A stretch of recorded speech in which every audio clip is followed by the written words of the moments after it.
I would go so far as to say when people are good at something, that you should probably always have a little bit of fear or anxiety about it. That's what keeps you on your toes. If you were able to step in front of 1,000 people on stage under bright lights and have no fear at all, you're probably not going to be on your toes. Does that make sense? Yeah. So when I'm preparing for things, I make the feelings of fear, anxiety, I make it part of my process. I'm like, okay, this is how I should be feeling at this point. I should have butterflies. I should maybe feel short of breath. You know, we'll talk about breathing later. But don't try to eliminate the fear. Work it into the process. Practice. When it comes to public speaking, you have to practice. Nobody is just good because they're good. Now there are people who are gifted at storytelling or being in front of people. They may know when to be funny, they may be animated, they may just have a gift, but nobody is able to go on a big stage in front of a lot of people and just know what to do. So public speaking takes practice.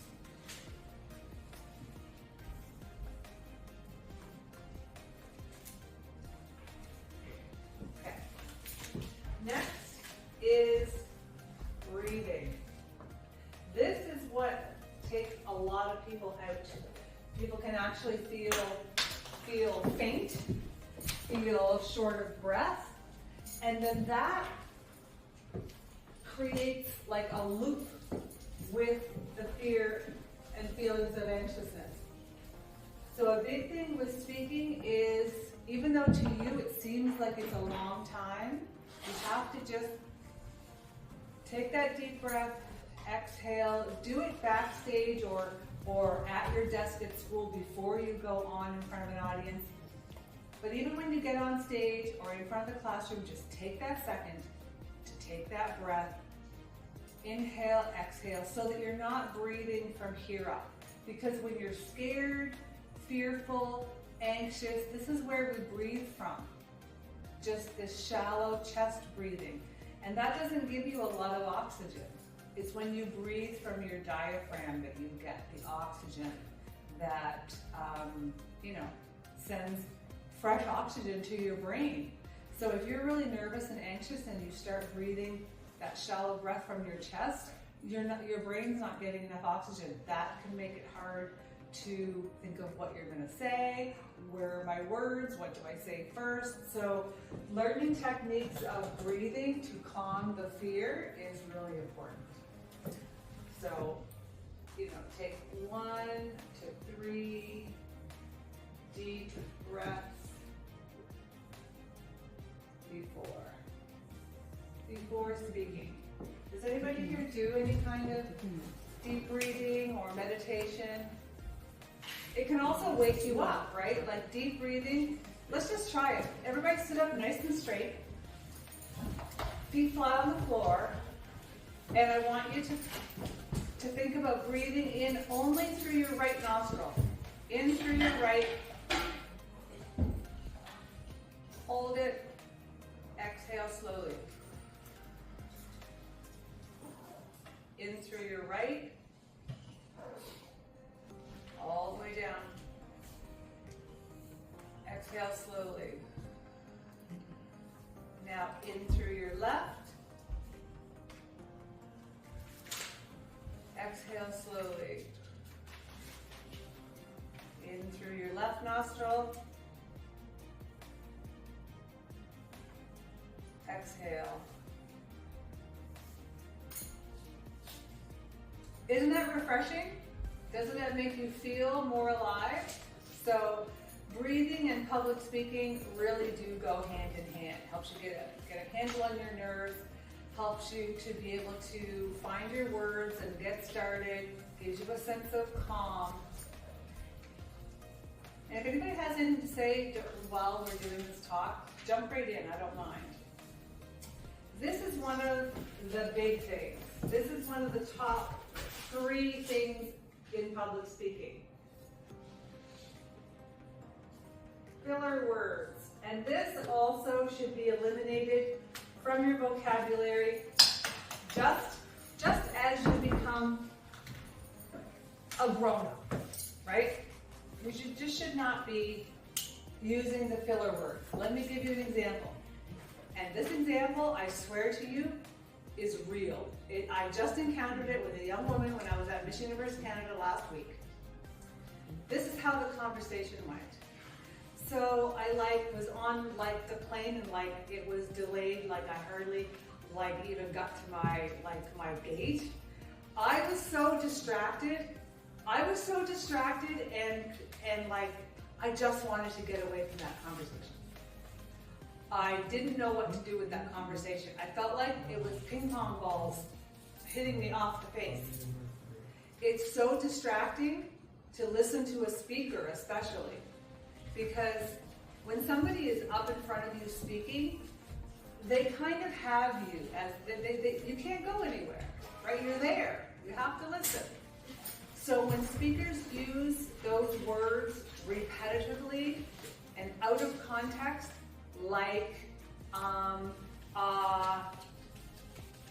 most novice, inexperienced speakers step on stage or up in front of the classroom and they go, so yeah.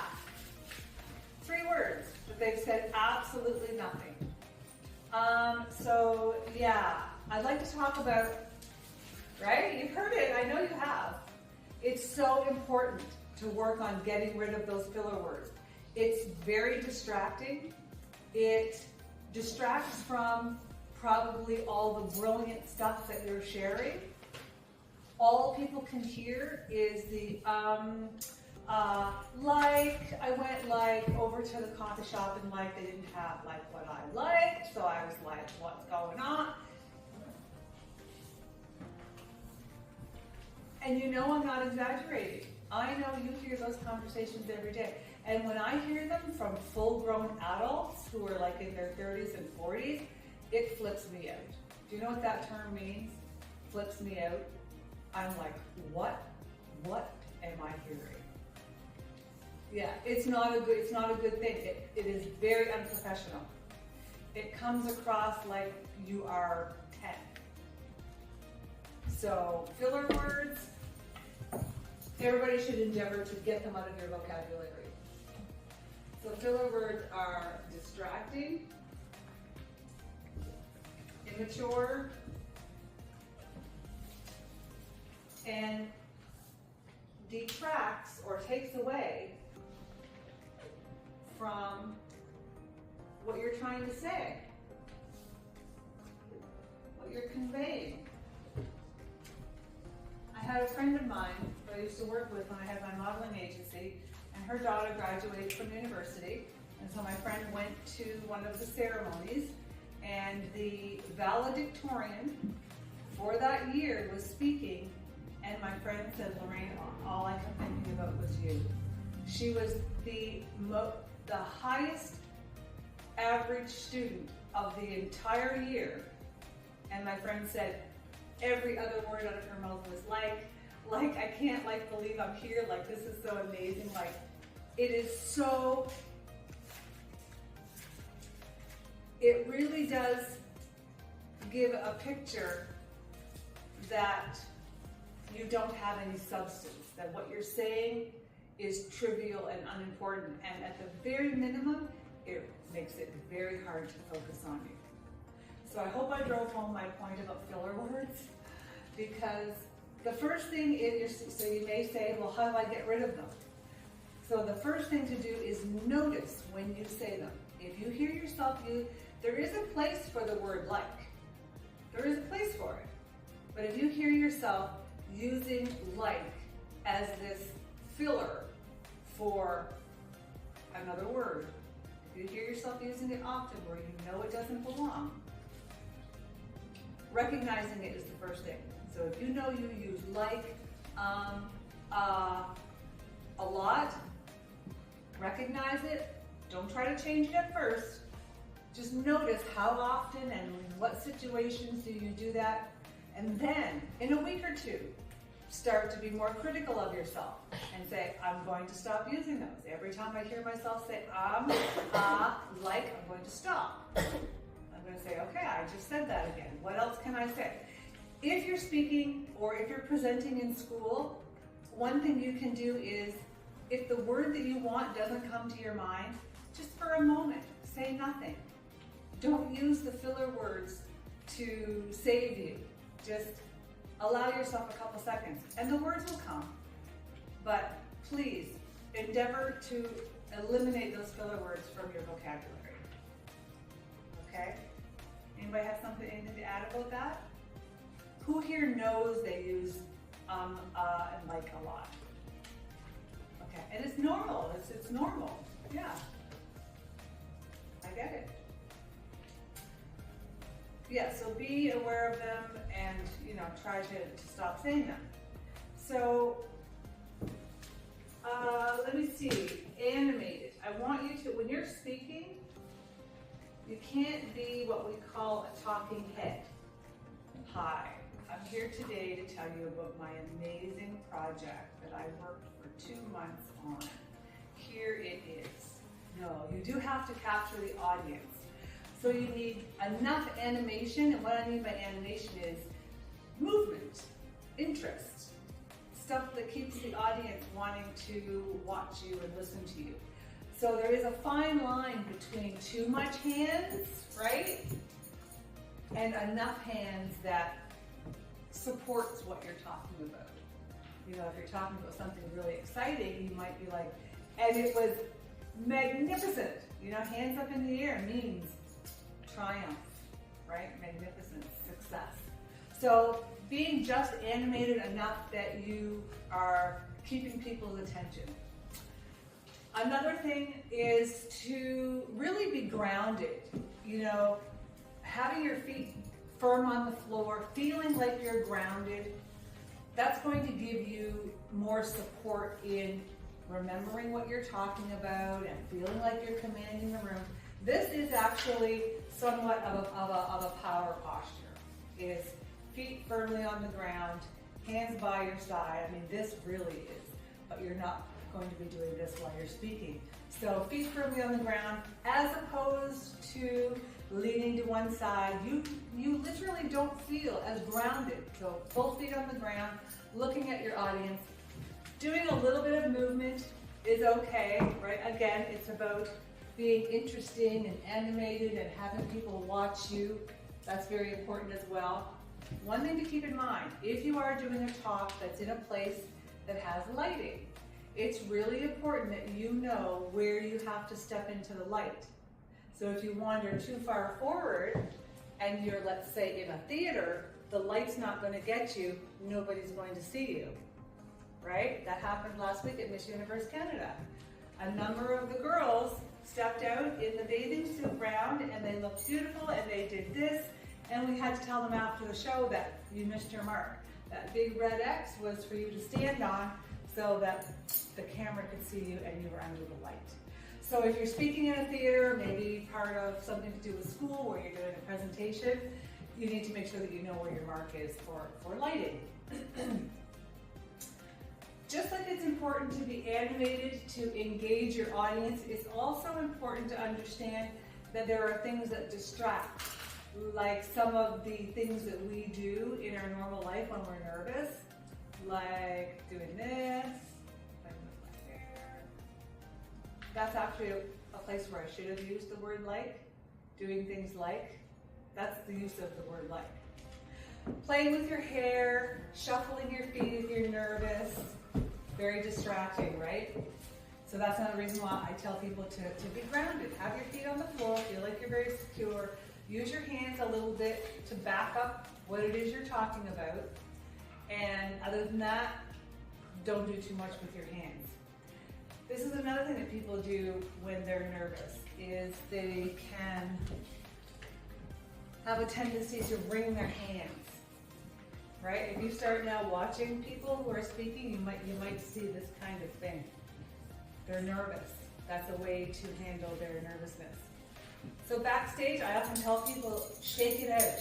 shake it out, get the nerves out, right? And then when you step on stage, ground yourself. And if you are a nervous, hand-wringing person, keep your hands in front of you like this. That's okay.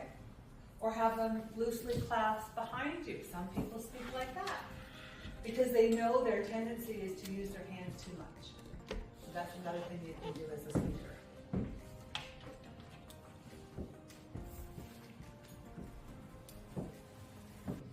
Okay, so animated. Keep your audience engaged.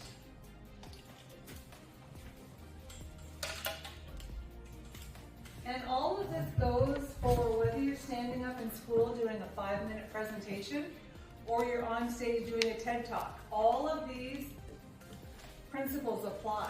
It's the same thing. Now,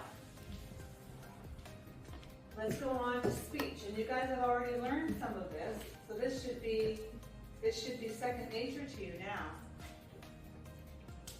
So before I write it all down, how do you think your speech should be when you're public speaking? Give me some examples of stuff we talked about last week and the week before.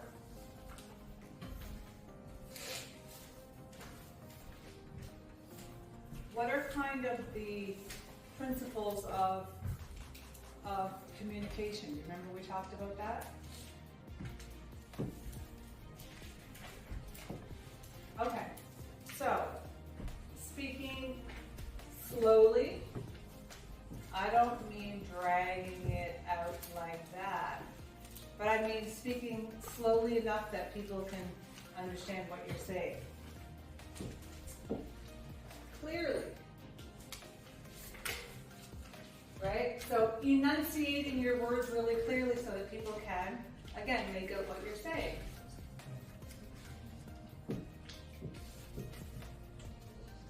Cadence. Does anybody know what cadence means? What does cadence mean? So cadence is like the speed of your speech. So you want your cadence to be such that, again, between you speaking slowly and clearly, you want it to be at like a pace that is comfortable for people to take in what you're hearing. How many of you stayed up really late last night? Put your hand up. I knowed it. I knew it. I could just tell. Wow. I went to bed early. I even had company, but I went to bed early because I knew I was going to be here with you today, and I wanted to be the best I could be for you. Yeah, just saying. Just saying. Let me see. Speak slowly, clear, good cadence, and volume. Speak at a volume. If we're in a room like this, I don't have to talk very loud. I don't have to project my voice very far. But if I was in a big classroom or if you're in an auditorium, and then depending on if you have a microphone or not, you need to make sure that you know how your voice sounds, the volume, so that people can hear you properly. This is a big one. Saying your name.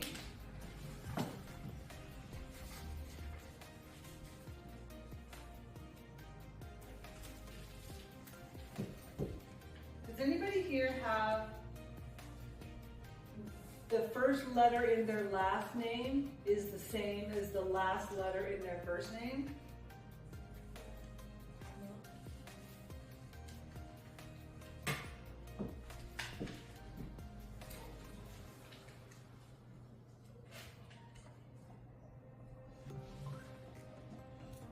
Just writing this out in case you guys want to take notes. So, if you've taken the time to create a speech, a topic, a discussion, a TED Talk, a project at school, by the time you get up to deliver it, you've invested some time into it, right? Hours, days, weeks. So when it comes time to say who you are, don't you want the audience to remember your name? And so often,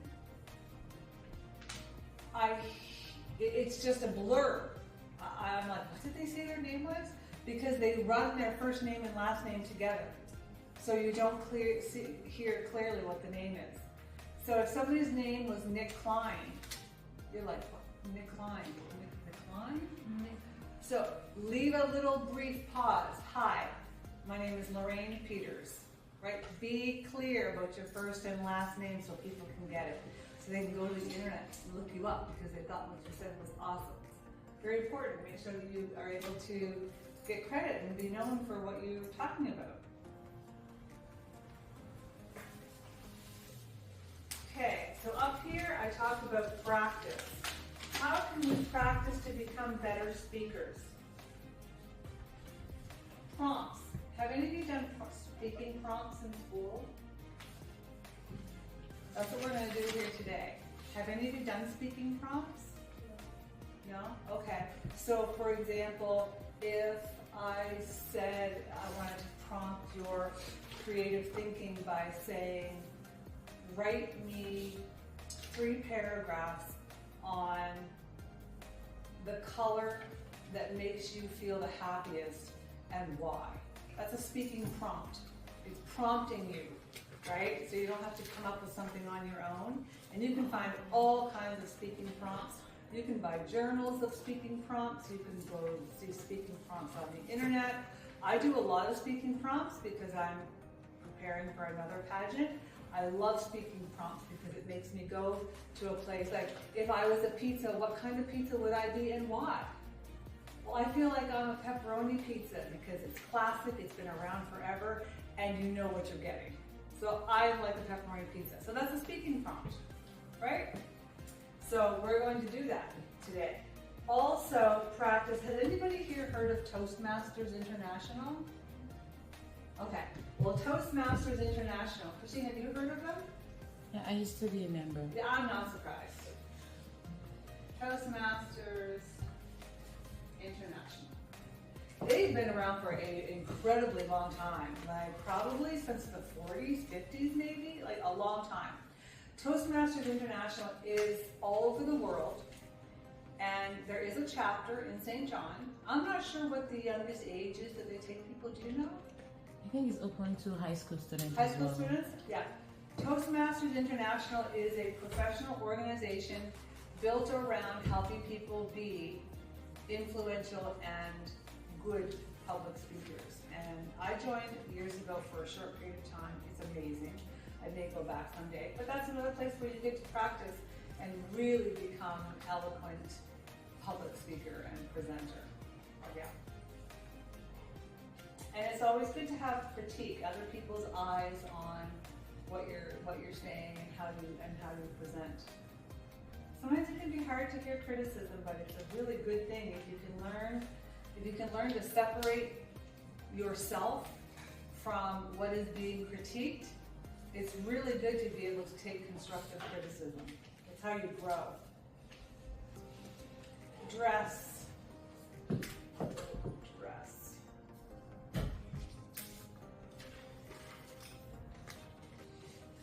Make sure that when you're speaking, you show up looking like a package that reflects where you're at, who your audience is, what you're there to talk about. You don't show up in jogging pants if you're there to talk about business in some fashion, right? So it's really important to know how to dress and how to show up for what you're doing. Even if you're presenting a project in school and it's your day to present, please elevate it a little bit. Look presentable, right? Have something nice on, not what you would normally wear to high school. Another part of public speaking nowadays is online.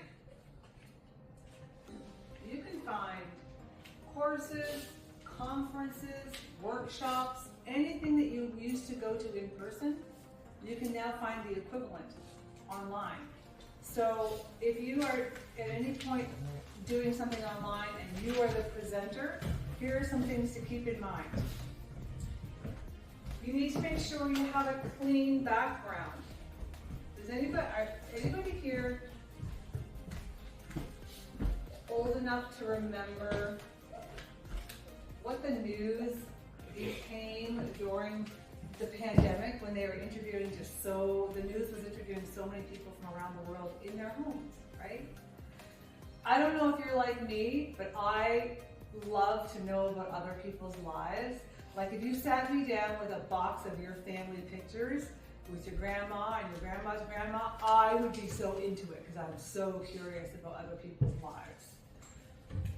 That's what happens with people like me when they see you on the screen and everything about you is all around your background.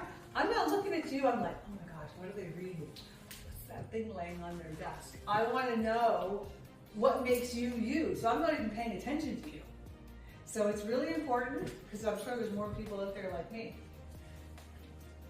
that you have to have a clean background. If you are presenting online, please have a clean background. Put up one of those, artificial backgrounds. What do they call them? Just backgrounds. Backgrounds. Put up a background, a digital background, or make sure your background aesthetic in real life is neat. And that everything there is what you want the public to see. That's another thing. I think it's called staging.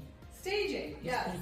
Stage or curate the background that is reflective of who you are and what you want people to see, right? So clean background.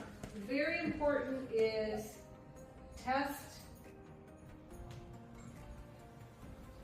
your sound and your light and know what your best angle is. Typically with a camera, it's just slightly above eye level. That's the most flattering. It's just slightly above eye level. That's important to keep in mind as well. Good camera angle. Again, clear speech, and especially online because connections aren't always perfect and there can be a little bit of digital noise. So again, slowing down your speech, making sure that you can be clearly understood is really important. If you are the one delivering a speech, giving a workshop, meeting online to do a talk and you know it's your turn, be the first one on. Be the first one on, especially if you're the one that's presenting. Because being the first one on gives you a chance to welcome people as they come, which is a really nice thing to do. It's like being a hostess, right? Can you imagine throwing a party and everybody gets to your door and you're like not even there? It's the same thing. It's the digital version of inviting people and you're not even there. So be there, come on first to welcome them. All very simple things. And then for lighting, if you're presenting online, if you were presenting here, for example, where the only windows in this place are back there, you would want your camera to be at the windows. You want the light behind you. If you were to turn it this way, it puts a glare on your face, whereas backlighting is good. It gives you a good light, right? If you have all artificial light, you want it behind the camera. You guys probably all know that. Okay, that's been 45 minutes talking about the rules of public speaking. Did I leave anything out? How many people took notes? Excellent, good, oh great. That's gonna help you out in just a few minutes. What about eye contact? Yes, eye contact. Eye contact. So, a lot of people have a lot of different strategies for eye contact because again, some people are nervous public speakers. If you're in a classroom like this where you can clearly see everybody and there's no bright lights on you, if you want to, you can make eye contact, just kind of going from person to person. Or if you are not comfortable with making the eye contact because it makes you nervous when you're speaking, which it legitimately can, because if you were to look at somebody when you were speaking and just at that moment they happened to go, it might have nothing to do with you. They might have saw something on their phone like, oh, what is she texting me that for? And all of a sudden you're in your head because you think it's you. So a lot of speakers, even very seasoned speakers, do not like to make direct eye contact because they don't want to be influenced or thrown off. So you can make direct eye contact, and if you do that, make sure you you don't just stare at one person for 2 hours. Spread it around the audience. The other thing you can do is, and this is what I do, I look between the people. So it looks like I'm making eye contact. Nobody knows that I'm not making eye contact, right? But I'm not picking up on anybody's facial expression. Another tactic is, instead of looking at people's eyes, if you look between their eyes, on their forehead. Again, you're not as susceptible to getting their facial expressions, but it looks like you're making eye contact. So those are 3 tricks around eye contact. I think I found my list. Yeah, so you can make direct eye contact, look beyond them, or look between their eyes on their forehead. So what kind of eye contact person do you think you are? Tell me. Who's a direct eye contact? Who's a look over them? And who is a look between the eyes? You don't know? We're going to find out. Exactly. We're going to find out. Okay, so I want you to take now. We're going to say, depends on how fast or writers you are. We're going to say between 20 minutes and a half an hour. We'll see where you're at in 20 minutes. I'll give you a couple of choices. The most fun I had this summer was blank because blank. So that's one. The most fun I had this summer was blank because blank. If I could be any animal, I would be this blank because.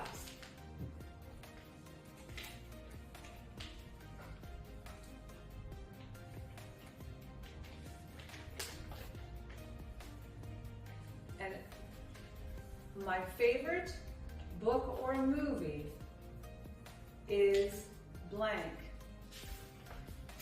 because. So my favorite book or movie is blank because. So when it's your turn, in 20 minutes or half an hour when we start, you're going to stand up here. You're going to say, you're going to have all of the speaking rules. You're going to introduce yourself, so first name, last name, and then you're going to go into talking about your speaking prompt. Okay? All right, so if you want to get comfortable, go to a table where you could write.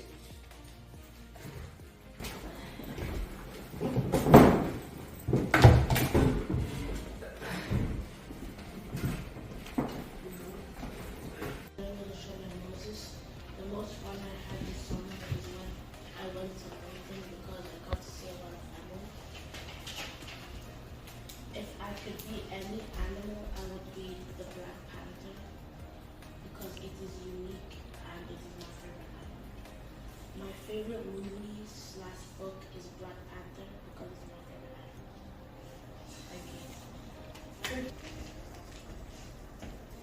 Hello everyone, my name is Lorraine Grant, and the most fun I had this summer was when I went to Mrs. Ann's house. She's a friend of I and my family at the church.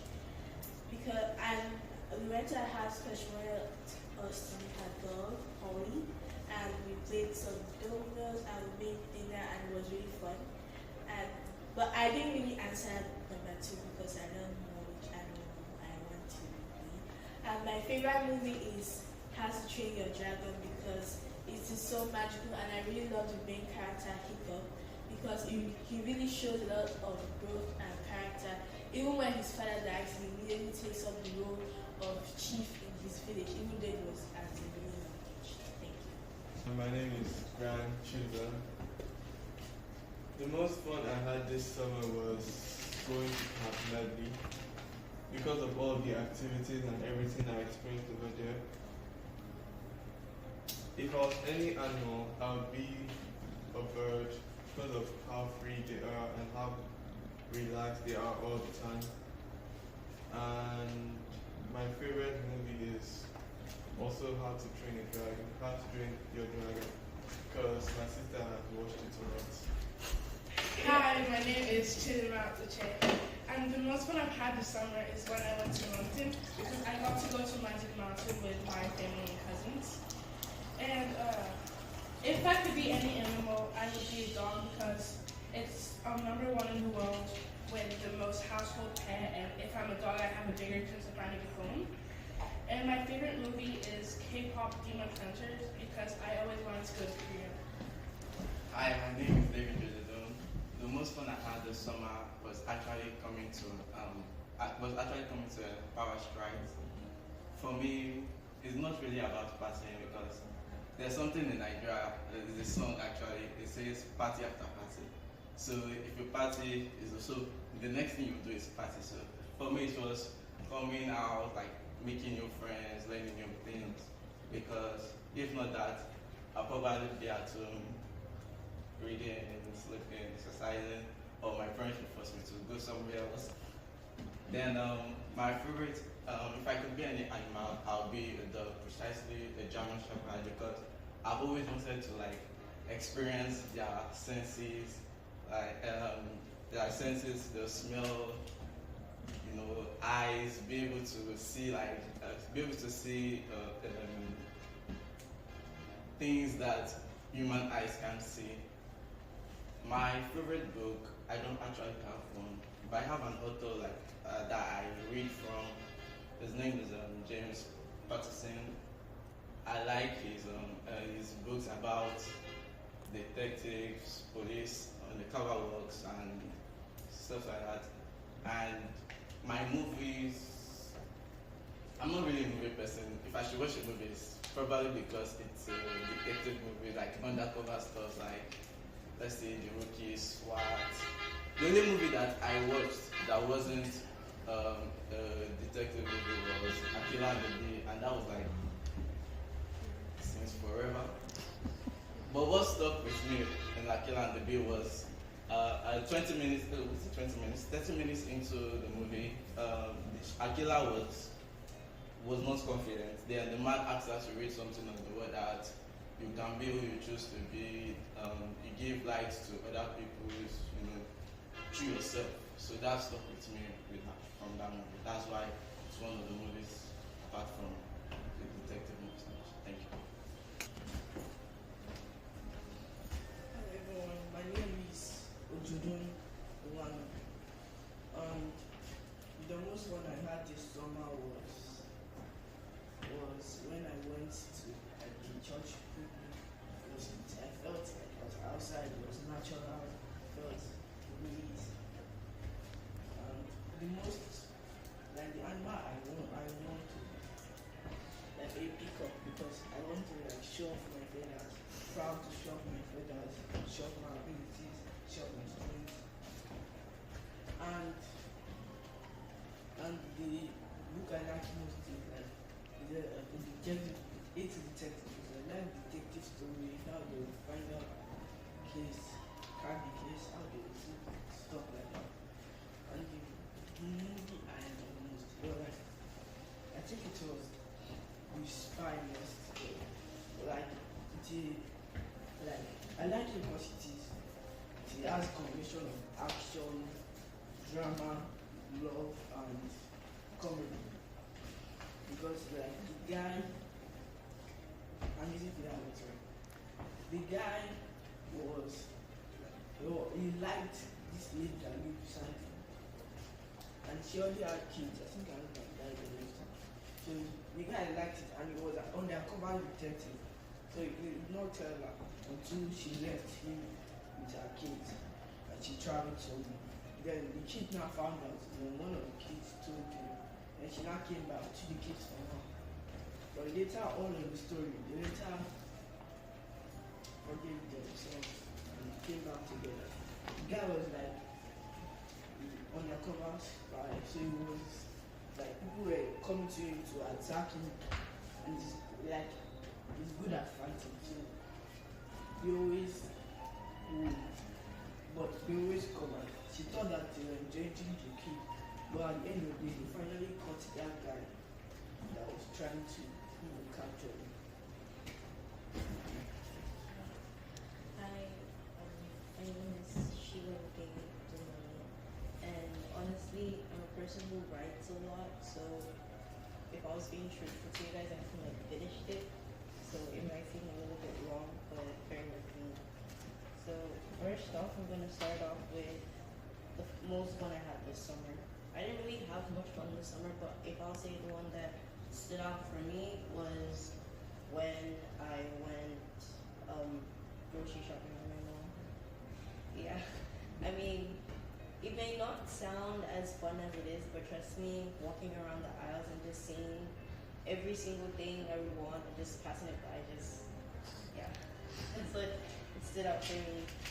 So, moving on, if I was an animal, I would be an eagle or an Arctic fox. The reason for my decision is that eagles are really strong and smart. Not only that, but they have magnificent wings and you're really good at catching their prey. I would also be an Arctic fox because they are animals with soft and white fur and it really like symbolizes being pure. And they live in the winter side. I'm more of a person who likes winter because the summer's too hot, the winter's cold, and I like something that helps me keep just help me stay indoors because I don't like going out that much. And moving on to my favorite book or movie, I don't really have a favorite book or movie because I'm a very indecisive person. I tend to like multiple things at the same time and I can't choose. So if I'll say my favorite genre of book, I like mystery, I like horror, but I don't like watching. I like thriller, I like yeah. Those are my favorite genres of books. And for my favorite genres of movies, I like adventure, I like mystery, I like thriller, and I like something that really keeps me on the edge. So I hope you guys enjoy my speech. Hi everybody, my name is Manjot Kaur, but I usually go with MK as well, so up to you guys, whatever you're comfortable with. The most fun I had this summer was International Cultural Fest. I was a volunteer there. I had the experience of being an employee last year there, but this time I was a volunteer and I met lots of you guys. I met Christine there, and the best part about that was within 48 hours, I experienced so many cultures where I enjoyed their food, I enjoyed their dances, their music, their cultural showcases. If I could be an animal, I would love to be a lioness because lion is a spirit animal for my religion. I have seen, not just have seen, all the male people in my religion are termed as Singh, which is Hindi or Punjabi translation of a lion. So comparing to that, I would love to be a lioness, showcase my religion in that form. And my favorite movie or book, I don't read a lot. I would love to start, it's one of my goals, but if I were to pick a specific classification of books, I would read more self-help and biographies. In terms of a movie that I really, really love is a Bollywood movie. It's an Indian movie known as Zindagi Na Milegi Dobara, which is translated to You Only Live Once. I love that movie.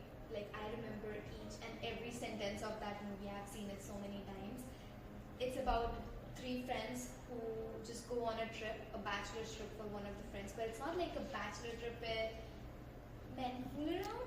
It's more like they experience life through different ways.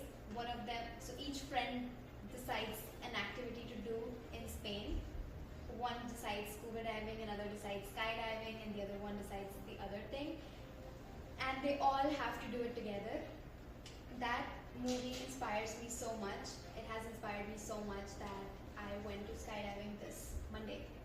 So I love that movie to the core